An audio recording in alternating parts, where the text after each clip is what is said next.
मैं तो कहता हूँ अपने माँ को भी साथ ले जाओ।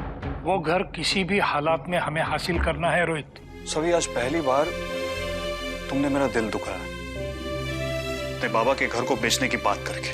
अगर जरूरत पड़ी तो मैं इस परिवार के लिए अपनी जान भी दे सकता हूँ। देखते हैं कि कितने दिन आपका भरोसा टिकता है और कब तक उस लड़के की वफादारी टिकती है। नीरज, नीरज क्या बात है, तुम जवाब क्यों नहीं देते? जिंदगी में कभी कभी हम जो महसूस करते हैं सच वही होता है नीरज। मगर कुछ लोग उस सच पर धोखे का इतनी खूबसूरती से पर्दा डालते हैं कोई तो नहीं है यहाँ कि वो सच सिर्फ हमारे दिमाग का भ्रम बनकर रह जाता है। कम, लेट्स गो।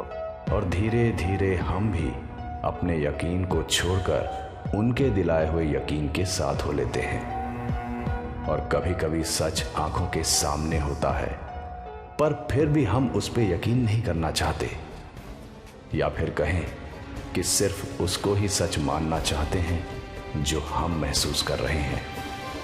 खैर, हम कुछ भी महसूस करते हों, किसी पर भी यकीन करते हों, सच तो सच ही रहेगा। हमारी सोच या भरोसा सच को नहीं बदल सकता और ना ही बदल सकता है उस सच से हमारी जिंदगियों पे पड़ने वाले असर को।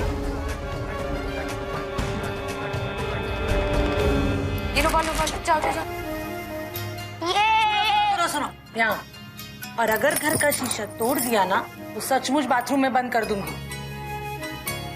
चलो जाओ अभी।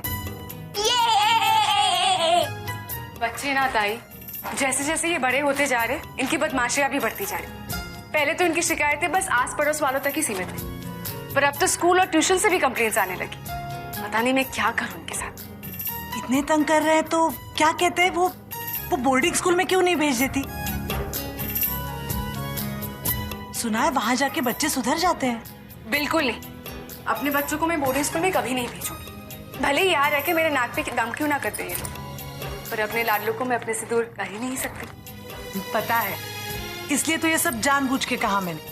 अरे अगर उनकी शिकायतों के बारे में कुछ नहीं कर सकती तो तुम उनकी शिकायत क्यों कर रही हो? अच्छा मेरी बात सुन। श्रद्धा, तू इतनी चुपचाप क्यों बैठी है? सब ठीक तो है ना? कुछ नहीं ताई। जब से आई है तब से ऐसी ही है ना? कुछ नहीं ताई, वैसे भी मैं ज्यादा नहीं बोलती, आप तो जानती हो। जानती हूँ, लेकिन तुम ये नहीं जानती कि मैंने तुम सब बहनों को अपनी बहन बनकर नहीं बल्कि बच्चों की तरह संभाला है।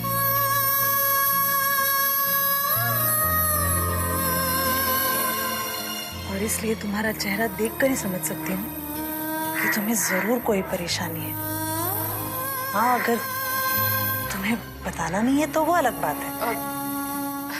नहीं ताई, वैसी कोई बात नहीं है। ठीक है, कहती है तो हम मान लेते हैं।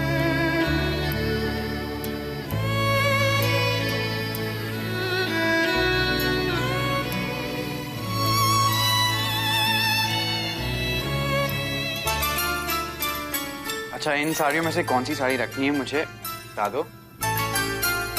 ये पिंक वाली साड़ी तुम्हें बहुत अच्छी लगती है, इसे रख रहा हूँ। ये वाली भी बहुत सुंदर है, तो ये भी फाइनल। युवराज, आप मेरी पैकिंग क्यों कर रहे हैं? मैं खुद कर लूंगी ना। जानता हूँ तुम अपना सब काम खुद कर सकती हो, पर कभी कभी अपने पति से भी सेवा करवा लिया करो। नहीं नहीं युवराज, मुझे अच्छा नहीं लगता आप काम करते। लाइए मैं कर लूँ। अच्छा बाबा, बस मई तक की तुम्हारी सारी पैकिंग मुझे करने दो। उसके बाद जब ऊटी जाएंगे तो अपनी खुद की पैकिंग तुम खुद कर लेना। ऊटी क्यों जा रहे हैं? अरे अपने हनीमून के लिए। और किसके लिए जाएंगे? हनीमून?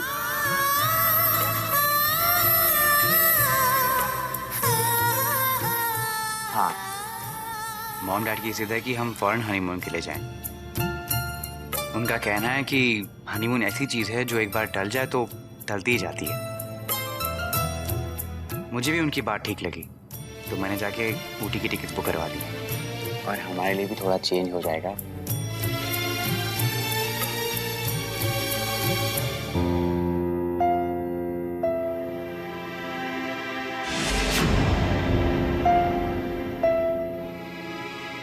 तुम खुश नहीं हो?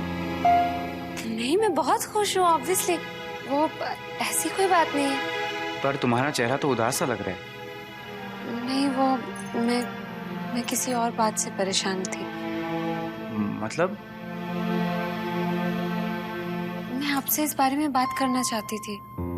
पता नहीं आपने भी ये बात नोटिस की हो या नहीं। कौन सी बात? युवराज, कुछ दिनों से वो नीरज बहुत अजीब सा बर्ताव कर रहा है। ना मुझसे ठीक से बात करता है, ना पहले जैसे हंसता हंसाता है। पहले तो बिना बुलाए ही मदद करने आ जाता था। अब मैं किसी चीज के लिए बुलाती भी हूँ तो कोई ना कोई बहाना करके टाल जाता है। पता नहीं क्यों युवराज, लेकिन मुझे ऐसा लग रहा है जैसे वो मुझे अवॉइड कर रहा है।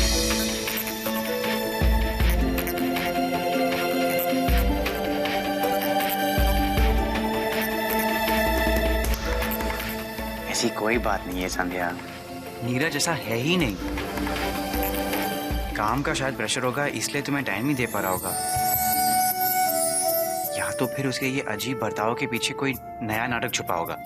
जानबूझकर भाव खा रहा होगा ताकि सबका अटेंशन मिले। तुम उसकी बिल्कुल टेंशन मत लो। हम जब मुंबई से वापस आएंगे ना, तुम्हें वही हंसता बोलता हुआ पुराना नीरज मिलेगा। हम चलेंगे, ट्रस्ट मी।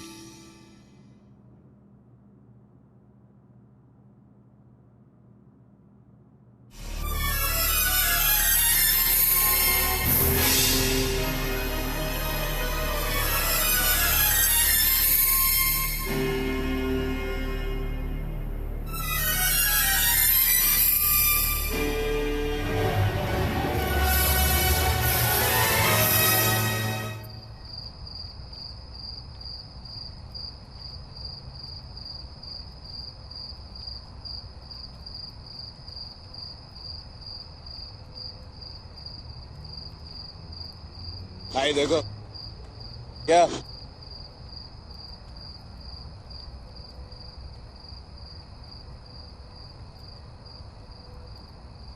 भाई देखो, श्रद्धा को ना किसी भी कीमत पे मनाना होगा तो अपनी बहनों से उस घर के बारे में बात करे। अरे उसके बाप ने मेरी शादी के लिए कुछ नहीं दिया था, कुछ भी नहीं। कम से कम वो घर तो मैं अपने नाम करके रहूं। अरे हक बनता है मेरा, कुछ ज्यादा नहीं मांग रहा हूं। आप कहना उसे कि जितनी जल्दी हो सके अपनी बहनों से वो प्रॉपर्टी पेपर्स पे साइन करवा दे। आपका कहना नहीं टालेगी। हाँ चलो। कब तक चलवाएगा? घुटनों में दर्द है मेरे।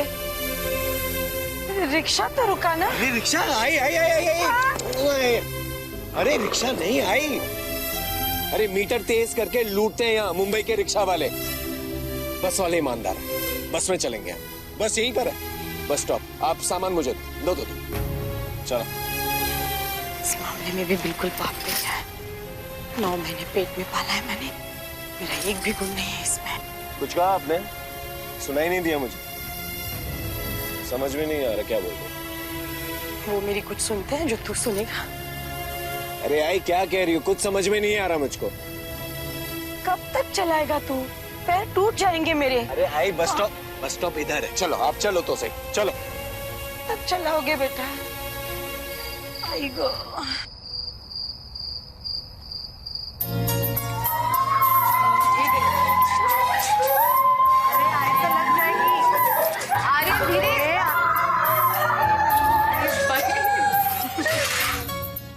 श्रद्धा, एक कांदा और देना, शायद ये कम पड़े।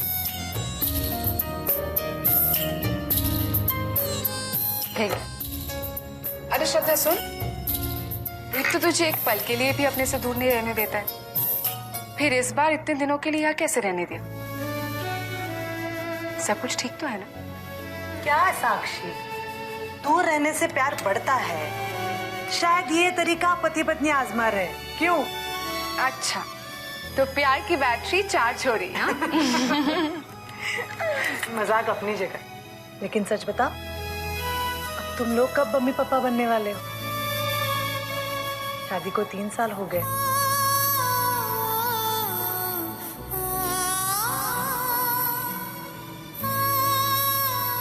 भाई 1 साल और? 1 साल? ये तो बहुत हो गया। देखो, पहले बच्चे के लिए इतनी देर करना अच्छी बात नहीं है। और वैसे भी एक बच्चा हो जाने के बाद पति पत्नी में प्यार बढ़ जाता है।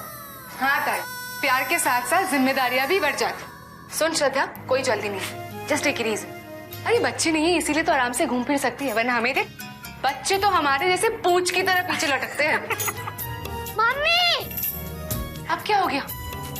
देख लो, एक सेकंड भी चैन से जीने नहीं देते ये बच्चे। मम्मी! क्या हुआ? अप्पू भैया नीचे गिर गए। क्या? हे भगवान, ये लड़का एक दिन हड्डी पसली तोड़ देगा, अक्ल ही नहीं है। ताई, जाने दो ना, बच्चे हैं। हम बच्चे हुआ करते थे तो बाबा को ऐसे ही सताया करते थे। हम कितनी बदमाशियां क्यों ना करें, पर बाबा हम पर गुस्सा कभी नहीं करते थे। उन्होंने कभी हम पर कोई रोक टोक नहीं लगाई ना। हाँ, ये बच्चे हैं जो हर बात के लिए माँ को पुकारते हैं। बाबा ने तो हमें कभी माँ की kami महसूस ही नहीं होने दी। जब भी पुकारा बाबा को ही पुकार, और आज भी कोई भी मुश्किल आए तभी हम बाबा को ही पुकारते हैं।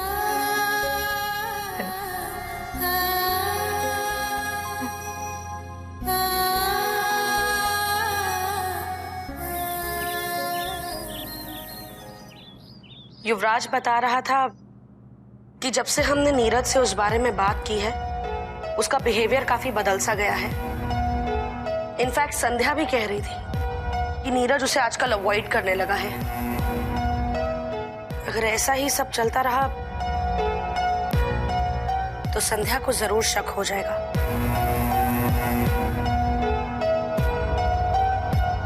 हाँ दादा साहब, हमें कुछ तो सोचना ही होगा,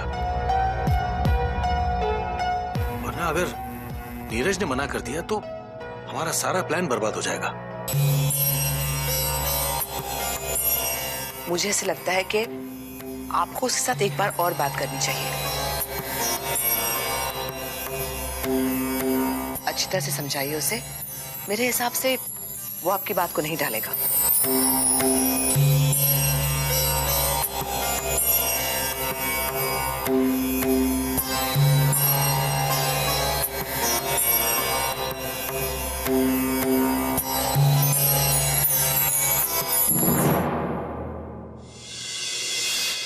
ताई ने हम सबको यहाँ इसलिए बुलाया है कि हम सब लोग मिलके उस घर के बारे में कोई डिसीजन ले पाए। आप सबके मन में उस घर को लेके जो भी ख्याल है, अगर एक दूसरे के साथ शेयर करेंगे तो अच्छा रहेगा।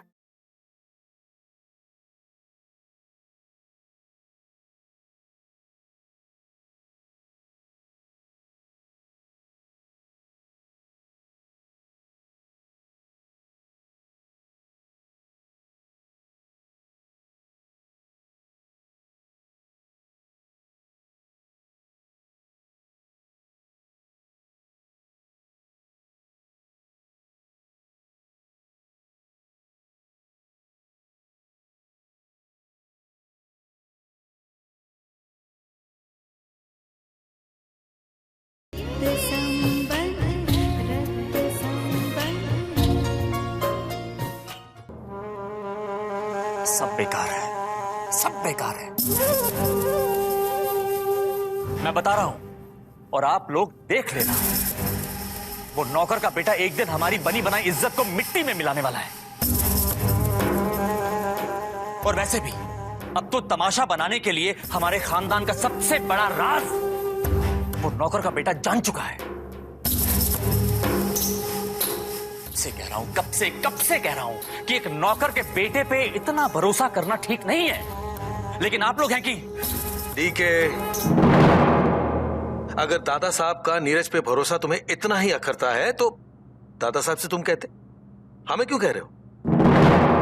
या फिर उनसे डरते हो? डरता नहीं हूं भैया, उनकी बहुत इज्जत करता हूं, इसीलिए उनके सामने ये सब नहीं कहा। तो डीके, दादा साहब की उसी इज्जत के खातिर ये बात बात पे गुस्सा करना छोड़ दो। और सबसे बड़ी बात, दादा साहब को उस पर बहुत भरोसा है, इसलिए उसे लेकर तुम परेशान मत हो, दादा साहब सब संभाल लेंगे। हमारा प्लान जरूर कामयाब होगा।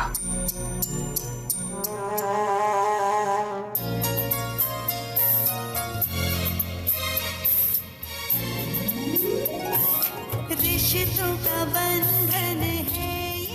अरे बच्चे, सुनो सुनो बच्चों, हो गया बहुत खेला, आओ नाश्ता करो।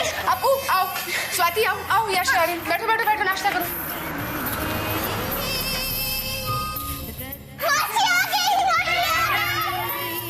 अरे ताई,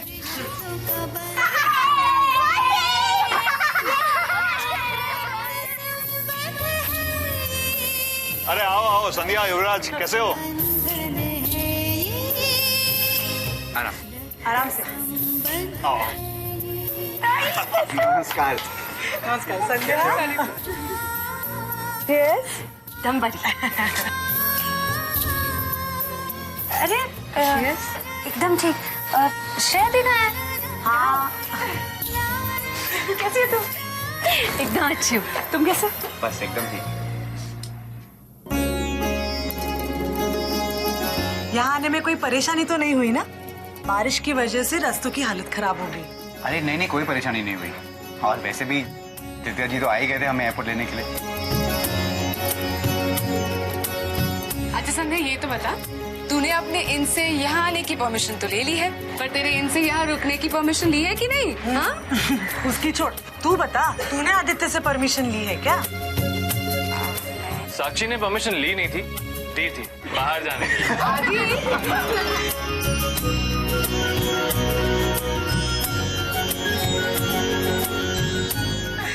अच्छा चलो, नाश्ता ठंडा हो रहा है, आ जाओ। वो फ्लाइट तो टाइम पे थी ना? मतलब ज्यादा वेट तो नहीं करना पड़ा ना?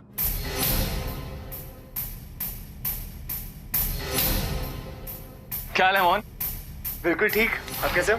बढ़िया, चलो।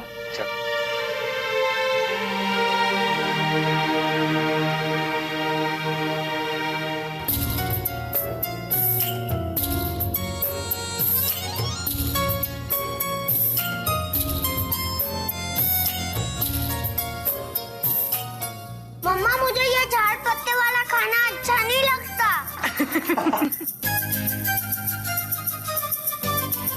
झापड़ खाना अच्छा लगता है? चुपचाप खा लो।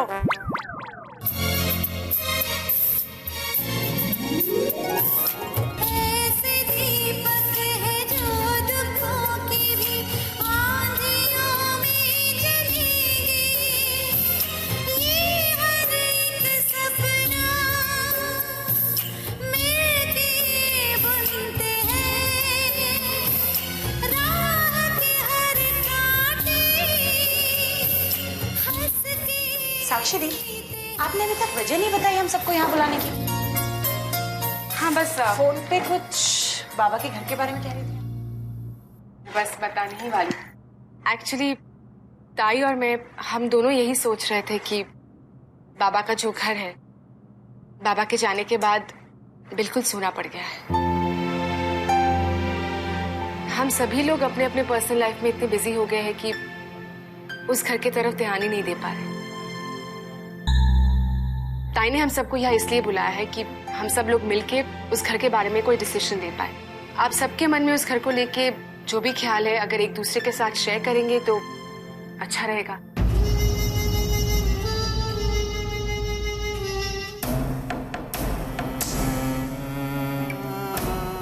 ताई, मोहन और मैंने तो इस बारे में कुछ नहीं सोचा है। जो आप सबको ठीक लगेगा वही हमारा फैसला होगा। बिल्कुल ठीक, आप लोग जो फैसला करेंगे हमें मंजूर है।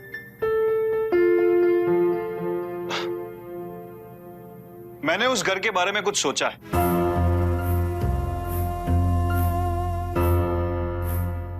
देखो, उस घर पर 5 बहनों का बराबर हक है, तो मैं जो कहने जा रहा हूं उसमें 5 का फायदा है।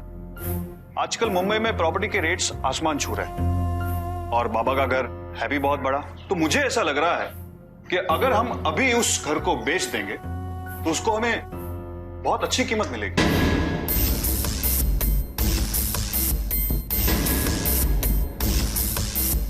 फिर उस पैसे को पांचों बहनों में बराबर बांट देंगे। पर हाँ, प्रॉपर्टी बेचने के बाद जो पैसा एडवांस मिलेगा वो सबसे पहले सविता को मिलना चाहिए, क्योंकि सविता घर की सबसे बड़ी है ना।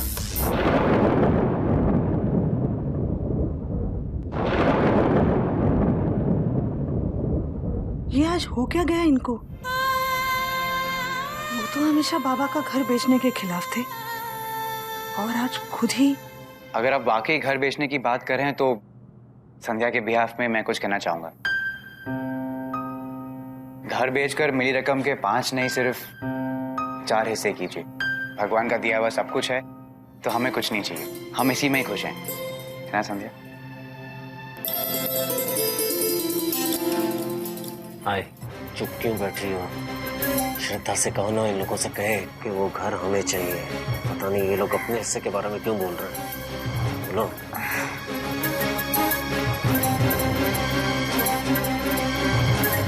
सुनो बच्चों, मुझे भी कुछ कहना है।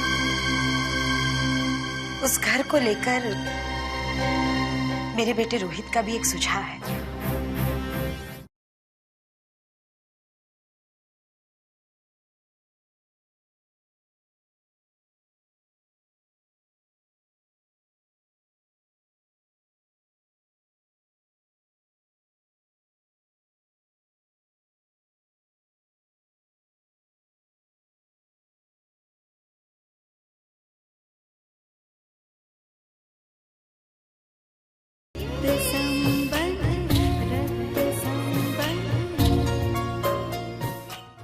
सुनो बच्चों, मुझे भी कुछ कहना है।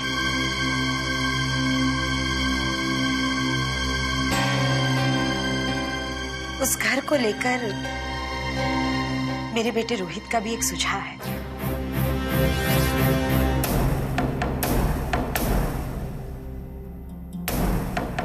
रोहित के हिसाब से वो घर अगर सिर्फ ईंट पत्थर का बना मकान होता तो हम उसे बेचने की सोचते भी।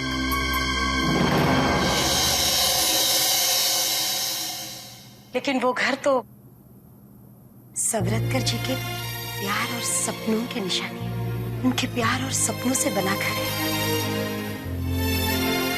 उसका कोई मोल कैसे लगा सकता है?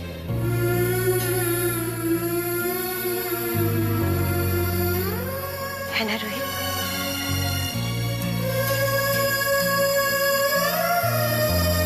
उस घर में तुम बहनों ने अपना बचपन जिया है। उस घर के हर कोने से तुम्हारी यादें जुड़ी है। उसी घर से तुम सबकी जिंदगी का पहला सिरा जुड़ा है, जो सिरा आज तक तुम सबको एक दूसरे से बांधे हुए है।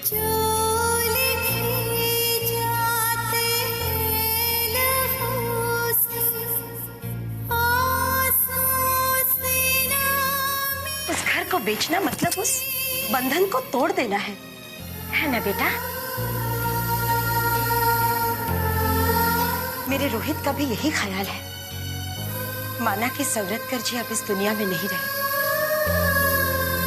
लेकिन उस घर में उनकी आत्मा आज भी है।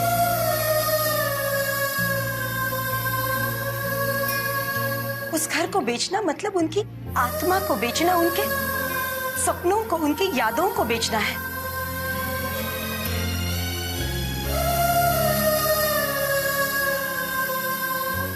बस मेरे रोहित का भी यही कहना है कि मतलब वो उस घर को बेचने के खिलाफ है।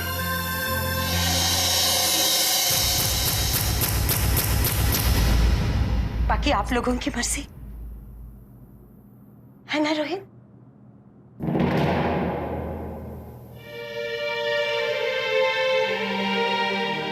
कितनी अच्छी सोच है तुम्हारी रोहित, कितना बड़ा दिल है। सच कहो, बाबा के घर को बेचने के पक्ष में तो मैं भी नहीं हूं।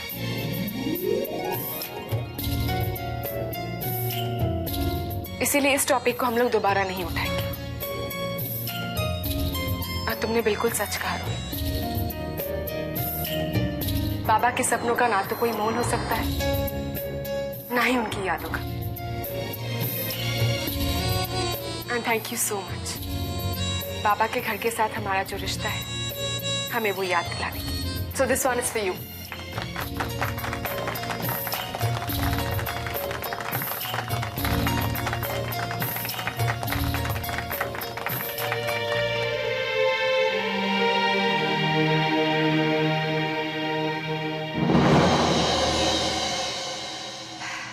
चलो, ये तो तय हो गया कि हम लोग वो घर नहीं बेचेंगे।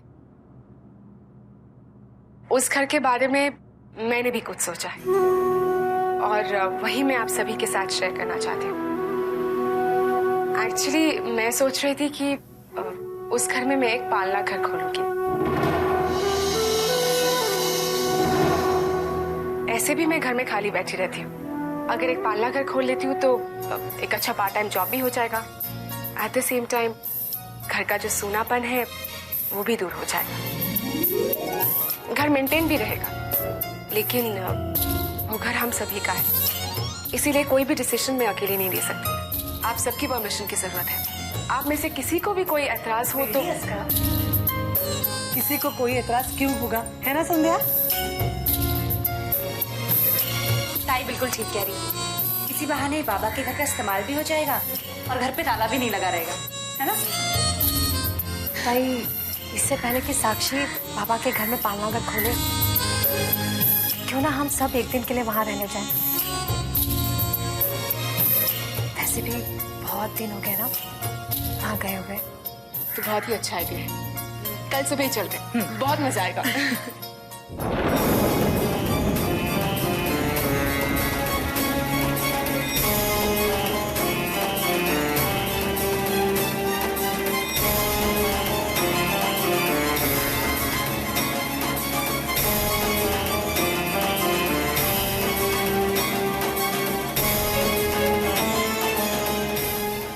किस्मत भी कितनी अजीब चीज होती है ना। कोई इसके आगे पूरी तरह मजबूर हो जाता है, कोई इसे समझ ही नहीं पाता, और कोई ऐसा भी होता है जो अपनी किस्मत से ज्यादा पाना चाहता है, और अगर ना मिले तो किस्मत को ही दोष देता है।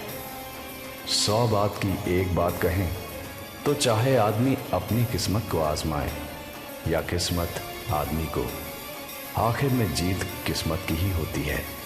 उससे बड़ा न कोई हुआ है न कोई होगा।